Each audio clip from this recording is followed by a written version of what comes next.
فرما دیں کہ غیر اللہ سے غیب میں مانگنا جائز ہے یا نہیں ہے؟ یہ بتائیں کہ غیر اللہ سے مراد بت ہیں یا کہ نبی ولی؟ نبی انبیاء کوئی بھی چیز کر ہاں، دیں. اللہ کے نبی ہیں، ولی ہیں. اب اگلا مسئلہ یہ ہے کہ غیب میں مانگنا شرک ہے یا توحید ہے؟ حاضر میں مانگنا کیا ہے؟ یہ توحید حاضر ہے. میں اس طرح سے وہ کہتے ہیں کہ قرآن پاک کی آیت ہے وَتَعَاوَنُوا عَلَى الْبِرِّ وَالتَّقْوَىٰ کہ نیکی اور بھلائی کے کاموں میں ایک دوسرے کی مدد کرو اور برے کاموں میں ایک دوسرے کا ساتھ نہ دو. اس کا مفہوم ہے. نہیں، وہ مثلا کہتے ہیں کہ حاضر میں کسی بندے سے مطلب آپ کے میں نے یوٹیوب پہ بہت سارے حاضر میں کسی بندے سے مدد مانگتا ہوں ٹھیک کہ ہے یار میری مدد کرو، میں فلاں پریشانی میں ہوں، آپ میری مدد کر دیں. ٹھیک ہے میری پریشانی میں آپ میری مدد کر دیں حاضر میں. تو کیا حاضر میں کسی بندے سے اگر مدد مانگی جائے اس سے توحید کو فرق تو نہیں پڑتا؟ تو کیوں نہیں پڑتا؟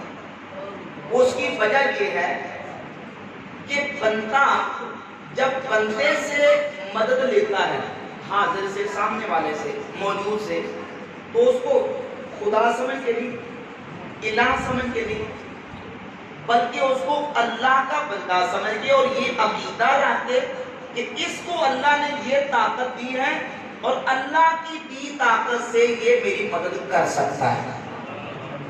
اگر کوئی بندہ کسی مخلوق سے یہ نیت رکھ کے حاضر میں بھی مانگے کہ یہ اپنے آپ بغیر اللہ کے دینے سے میری مدد کر رہا ہے، تو یہ شرک ہے.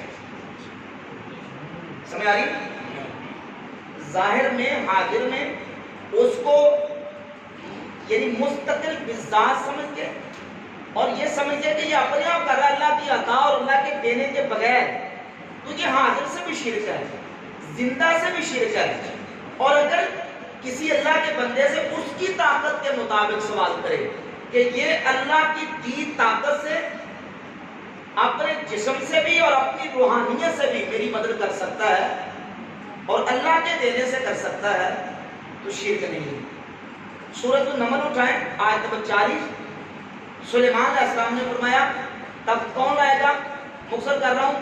آصف بن برقیہ کاتب و سلیمان علیہ السلام کے منشی کہتے ہیں قال الذی عنده علم من الکتاب انا آتیک بہ قبل ان یرتد الیک طرفک.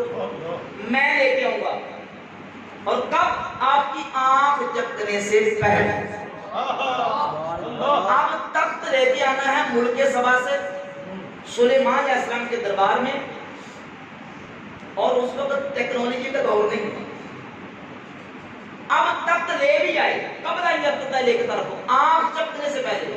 سوال یہ ہے کہ وہ تخت کس طاقت سے لے گئے؟ کسی ٹیکنالوجی سے، کسی دنیاوی سورس اور کسی جو جس کو تحت الاسباب کہتے ہیں، اسباب کے تحت لیتے ہیں. کون سا سبب تھا جس سبب سے وہ تخت سلیمان علیہ السلام کی بارگاہ میں لے گئے؟ گوگل سے ماں فوق الاسباب لے کے، بغیر کسی سبب کے اور بغیر ظاہری جو جسمانی طاقت کے، وہ لے کے ہیں روحانی طاقت کے ساتھ. اب اگر میں یہ عقیدہ رکھوں کہ یہ بندہ اللہ کی دی اس روحانی طاقت سے میری مدد کر سکتا ہے، تو جو بندہ روحانی طاقت سے دنیا کی زندگی میں مدد کر سکتا ہے، اس کی روح مرتی نہیں ہے بلکہ فوت ہونے کے بعد روح کی طاقت بڑھ جاتی ہے. وہ فوت ہونے کے بعد بھی اپنی اسی روحانی طاقت سے مدد کر سکتا ہے.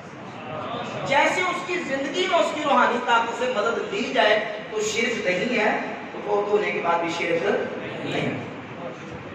مفتی صاحب اگر اس سے ریلیٹڈ کوئی حدیث جو ہے وہ پیش کر دیں. ہاں، حدیث موجود ہے. جس طرح ابھی میں نے لیٹسٹ ایک بیان بھی ریکارڈ کروایا ہے کہ انبیاء اور اولیاء سے مدد مانگنے کا شرعی حکم، اور اس میں الحمدللہ میں نے ثابت کیا ہے کہ المصنف ابن ابی شیبہ، یہ جلد میرے پاس اور ہے، اسی میں امام ابن ابی شیبہ حضرت عبداللہ ابن عباس سے، اور امام بزار اپنی کتاب المصنف بزار میں حضرت عبداللہ ابن عباس سے مرفوعاً اور موقوفاً بھی، اور امام ابو القاسم سلیمان بن احمد طبرانی اپنی کتاب المعجم الکبیر طبرانی میں، اور اس کے علاوہ کئی محدثین نے اس حدیث کو اپنی کتابوں میں ذکر کیا ہے.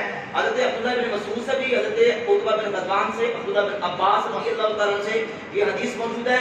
اور نبی پاک صلی اللہ علیہ وسلم کہ ان صحابہ سے حدیث بھی ہے اور ائمہ محدثین کا حدیث بھی عمل بھی ہے. سرکار نے خود اعلان فرمایا کہ جب تم کسی ایسی جگہ پہ ہو جہاں تمہاری کسی جنگل بیابانی میں سواری گم ہو جائے تو ایسی جگہ پہ تم اللہ کے بندوں کو ندا دو, یا عباد اللہ اعینونی, یا عباد اللہ اغیثونی, احبسو, اے اللہ کے بندوں میری سواری کو روکو, میری مدد کرو, میری فریاد کو پہنچو. تو فرمایا کہ اللہ کے بندے تمہاری مدد کریں. سبحان اللہ. اب یہ حدیث جو ہے کم از کم درجہ حسن کی ہے, اور اگلی میں واضح کرنے والا ہوں اس حدیث کے مطابق اہل سنت کے امام جن کو دوسری پارٹی بھی امام مانتی, امام احمد بن حنبل, امام احمد بن حنبل سے مسائل احمد بن حنبل میں ان کے بیٹے عبداللہ, اور امام ابو بکر احمد بن حسین بہقی اپنی کتاب شعب الایمان میں صحیح سند کے ساتھ, ناصر الدین البانی نے اس کی سند کو صحیح مانا ہے. امام احمد بن حنبل کا عمل نقل کرتے ہیں.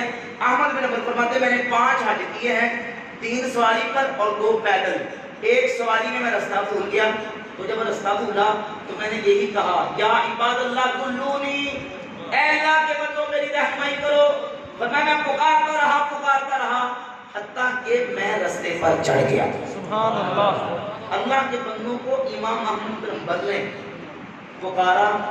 اگر یہ پکارنا مطلقاً شرک ہے تو احمد بن حنبل کا کیا کرو گے؟ عبداللہ بن مبارک رحمۃ اللہ علیہ کا عمل ضم الکلام اہل ہی میں روایت موجود ہے کہ امام عبداللہ بن مبارک کا عمل یہ ہے. امام طبرانی اس حدیث کو بیان کر کے کہتے ہیں جرم ذالک, اس کے مطابق عمل کیا گیا. امام نبوی کتاب الاذکار میں حدیث بیان کرتے ہیں, کہتے ہیں میرے بڑے بڑے اہل علم شیوخ نے اس کے مطابق عمل کیا ہے. تو کیا نکلا نتیجہ کہ اللہ کے بندوں کو اس طرح کی سنجیت کے ساتھ اگر کوئی پکارے تو شرک نہیں. شرک یہ نہیں ہے کہ اللہ کا بندہ اللہ کی عطا سے مدد کرے تو وہ شرک ہے. شرک کہتے ہیں اس بات شریک فی الالوہیہ بمعنی وجوب الوجود کمال الوجود اور بمعنی استحقاق العبادہ کمال عبادت الاسلام. شرک یہ ہے کہ کسی بندے کو واجب الوجود مانا جائے, کسی مخلوق کو واجب الوجود مانا جائے, اس کو عبادت کے لائق مانا جائے, یہ شرک ہے. اور جب بندہ اعتقاد الوحدانیت اللہ کی وحدانیت پر ایمان رکھتا ہے, کسی غیر کو اللہ کے ساتھ واجب الوجود اور مستحق کی عبادت نہیں سمجھتا, اللہ کا بندہ سمجھ کے اللہ کی طاقت مانتا ہے, تو وہ شرک نہیں ہے.